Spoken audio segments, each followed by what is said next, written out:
हरे कृष्ण कृष्ण कृष्ण हरे हरे हरे राम राम राम हरे हरे। श्रील प्रभुपाद की जय, गुरु गौरांग की जय। तो आज हम मानसी गंगा में नौका विहार इस लीला का श्रवण करेंगे। किस प्रकार से मानसी गंगा में श्रीमती राधा रानी और कृष्ण नौका विहार करते थे, बोट पास टाइम्स। एक बार नंद व यशोदा गंगा देवी की महिमा सुन रहे थे। सुनते सुनते उनके मन में गंगा स्नान की अभिलाषा उत्पन्न हुई। ब्रजवासीगण ब्रज परित्याग करके कहीं नहीं जाना चाहते हैं।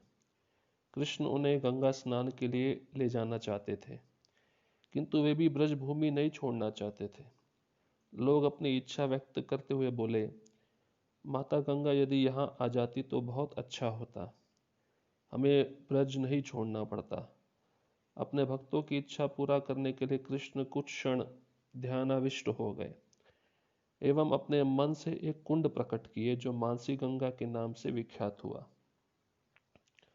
कृष्ण अपने पिताजी से बोले कि अब आपको स्नान करने के लिए बहुत दूर जाने की जरूरत नहीं है, क्योंकि गंगा ब्रज में ही विराज रही है।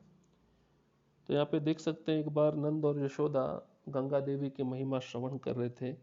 सुनते सुनते अचानक उनके मन में गंगा स्नान करने की अभिलाषा उत्पन्न हो गई और ब्रजवासीगण, नंद बाबा, यशोदा सब ब्रज छोड़ना भी नहीं चाहते थे और गंगा स्नान के लिए भी जाना चाहते थे। तो बताया जाता है कि अपनी इच्छा व्यक्त करते हुए सभी ब्रजवासी विचार करने लगे, अगर माता गंगा यहाँ आ जाती तो कितना अच्छा होता, तो हमें ब्रज भी छोड़ना नहीं पड़ता और गंगा में स्नान भी हो जाता। तो अपने भक्तों की इच्छा पूरी करने के लिए कृष्ण ने क्या किया, ध्यान लगाया और अपने मन में एक कुंड को प्रकट किया जो मानसी गंगा के नाम से विख्यात हुई। आप जानते हैं, जब गोवर्धन की परिक्रमा करते हैं तो ये मानसी गंगा आती है। तो वही मानसी गंगा जो कृष्ण के मन से उत्पन्न हुई है, इसलिए को इस कृष्ण के मन से उत्पन्न होने के कारण इसको मानसी गंगा कहा गया है। अभी कहीं भी जाने की जरूरत नहीं थी सभी ब्रजवासियों को, क्योंकि गंगा वहां प्रकट हो गई थी, उसमें वे स्नान कर सकते थे। कृष्ण अपने पिताजी को मानसी गंगा ले गए, वहां वे सभी लोग स्नान किए। प्रायः राधा कृष्ण वहां नौका विहार करने जाते थे। कृष्ण के समय में मानसी गंगा आकार में बहुत बड़ी थी। एक बार श्रीमती राधा रानी एवं उनकी सखियां दूध निर्मित पदार्थ युक्त मटकियां लेकर मथुरा बेचने जा रही थीं। नाविक वेशधारी कृष्ण उनसे बोले कि वे उन्हें पार करा देंगे। भाड़ा के रूप में वे लोग उन्हें कुछ मिठाई व मक्खन दे देंगे, ऐसा समझौता हो गया। अभी देखिए, रोचक लीला यहाँ से प्रारंभ होती है। तो कृष्ण के समय मानसी गंगा बहुत बड़ी थी और श्रीमती राधा रानी अपनी सखियों के साथ में मटके में दूध, दही, मक्खन लेकर मथुरा में बेचने के लिए जाती थी। तो उन्हें इस नदी से पार होकर जाना पड़ता था। तो नौका में बैठ गई। नौका का जो मालिक थे वो कृष्ण थे, उन्होंने भेष बदला हुआ था। तो भाड़ा का चर्चा हुआ। भाड़े में तय हुआ कि खाने के पदार्थ होंगे वो हम आपको दे देंगे, मिठाई या मक्खन आपको दे देंगे, तो आप हमें ये रास्ता पार करा दो जिससे हम मथुरा पहुंच जाए। ऐसा राधा रानी और कृष्ण में समझौता हो गया, परंतु राधा रानी को पता नहीं है कृष्ण है नाविक के रूप में। नाविक कुछ समय नौका चलाने के बाद आगे चलकर रोक दिया। श्रीमती राधा रानी और गोपियों ने उससे पूछा कि नौका क्यों रोक दिया। उसने बताया कि वह बहुत थक गया है और उन्हें भूख भी सता रही है। जब तक उसे कुछ खिलाया नहीं जाएगा वह और आगे नौका नहीं चला पाएगा। तब सखियां उसे दूध निर्मित नाना प्रकार के स्वादिष्ट पदार्थ दी। सब कुछ खाने के बाद वह नाविक बोला, मुझे अब निद्रा आ रही है, मैं थोड़ा झपकी लूंगा, आप लोग मेरे हाथों व पैरों की अच्छी तरह मालिश कीजिए। गोपियां उससे बोली कि यदि तू नौका खोने का कार्य नहीं करता तो अभी तुझे नदी में फेंक देती। तब नाविक फिर नौका चलाना प्रारंभ किया। अभी देखिए यहाँ पे बहुत सुंदर लीला हो रही है। राधा रानी अपनी सखियों के साथ बैठ तो गई उस नौका में, नौका चलने लगी। चलते चलते कुछ दूरी पे जाकर उस नाविक ने नौका को रोक दिया। रोकने पर सभी सखियों राधा रानी ने पूछा, भाई क्यों रोक दिया? तो उसने बोला, मैं चला के बहुत थक गया हूँ और ज़्यादा चलाने पर मुझे भूख भी लग रही है, तो मुझे कुछ खाने के लिए दे दो। तो राधा रानी और उनकी सखियों ने क्या किया, उनके पास जो मटकियाँ थी उसमें दूध दही मक्खन मिठाई था, सब दे दिया और उस नाविक जो कृष्ण के रूप में थे उसको खाए। और सब कुछ खाने के बाद वह नाविक बोलने लगा, अभी मुझे नींद आ रही है। स्वाभाविक है, जब ज़्यादा खाते हैं तो ज़्यादा नींद भी आएगी और मुझे नींद आ रही है, तो तुम सब क्या करो, मैं थोड़ा विश्राम कर लेता हूँ, आप सभी मेरे हाथ पाँव की मालिश कर दो। ये नाविक जो कृष्ण के रूप में थे वह राधा रानी और गोपियों को कहने लगे। तो गोपियां गुस्से में आके बोली, यदि नौका खोने का कार्य नहीं होता तो अभी हम तुमको इस मानसी गंगा में फेंक देती, क्योंकि हम नौका में हैं तो नौका खो जाएगी तो हम भी जीवित नहीं रह पाएंगे, इसलिए नौका खोने का डर नहीं होता, हम अभी नौका में ही नहीं होती तो तुमको मानसी गंगा में फेंक देती। पर वो बात सुनकर फिर कृष्ण जो नाविक के रूप में थे नाव चलाना प्रारंभ कर दिए।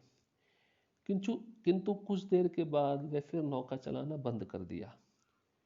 फिर दोबारा गोपियां उसका कारण जानना चाही। उसने बताया, मेरी नौका बहुत पुरानी है, इसलिए इसमें ज़्यादा वजन होने पर इसके अंदर पानी भर रहा है, तुम्हें अपना कुछ सामान नाव से नीचे फेंकना पड़ेगा, नहीं तो हम सब डूब जाएंगे। अतः गोपियों ने अपने अपने दही के पात्र नाव में नीचे फेंक दिए। फिर भी उस पर बहुत भार था। नाविक बोला, इतना ही काफ़ी नहीं है, पानी तो अभी भी अंदर आ रहा है, तुम्हें मानसी गंगा के जल में कुछ और सौंपना, समर्पण करना होगा। यह सुनकर गोपियां अपने भारी गहने जल में फेंक दी। अभी क्या होता है कि वह नाविक नाव को चलाना प्रारंभ करता है, कुछ दूर तक नाव फिर जाती है और फिर रोक देता है। तो इस बार गोपियां पूछती, अभी क्या हुआ? पहले तो तुमने बहाना लगा दिया था कि मुझे भूख लगी है, मैं थक गया हूँ, अभी क्या हुआ? तो इस बार कृष्ण जो नाविक के रूप में थे उन्होंने कहा कि मेरी नाव बहुत पुरानी है और पुराने होने के कारण इसमें पानी भर रहा है, इसमें वजन बढ़ गया है, तो अभी क्या करना पड़ेगा, तुम्हारा जो सामान है इसको फेंक दो, नहीं तो हम सब डूब जाएंगे। तो गोपियां जो थी उन्होंने बोला, ठीक है। उन्होंने उनके पास जो मटकियाँ थी दूध दही से भरी हुई, भरी तो नहीं थी उस समय, कृष्ण खा लिए थे, वो खाली हो गई थी, उसके वजन के कारण भी नाव में पानी भर रहा था, तो वो सब मटकियाँ मानसी गंगा में फेंक दी।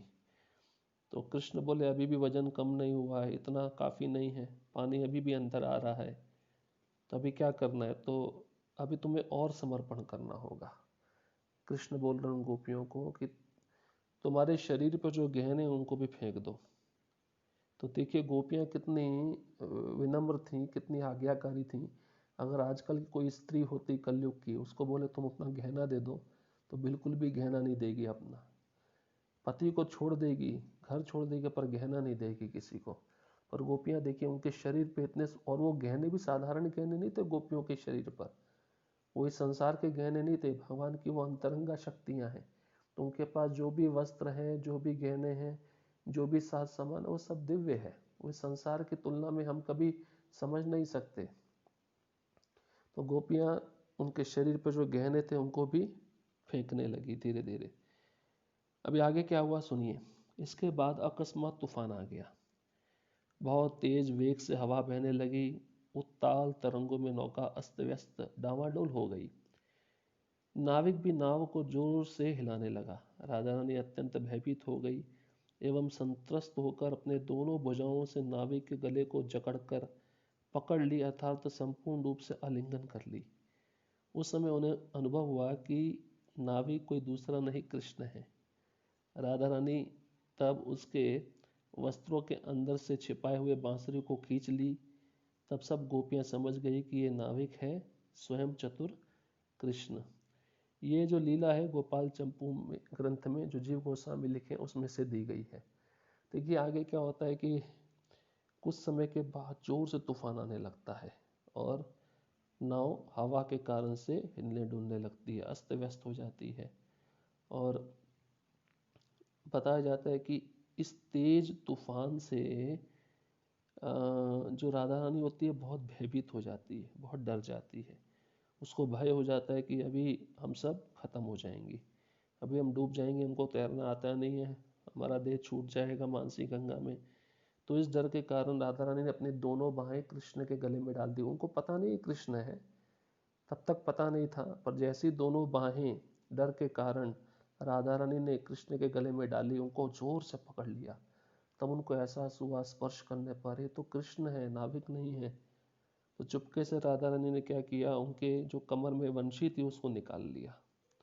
और सभी गोपियां समझ गई कि ये नाविक और कोई नहीं है, स्वयं कृष्ण है जो बहुत चतुर हैं और हमारे साथ ऐसी लीला कर रहे हैं। तो ये बहुत सुंदर लीला संपन्न हुई, मानसी गंगा में हुई। जब भी हम गिरिराज जी की परिक्रमा करते हैं तो उस समय हमें लीला का स्मरण करना चाहिए। मानसी गंगा को देखते ही ये कृष्ण के मन से उत्पन्न हुई है और हमेशा राधा रानी और सखियाँ कृष्ण के साथ नौका विहार यहाँ पे करती हैं, ये लीला संपन्न करती हैं और लीला अभी भी संपन्न हो रही हैं।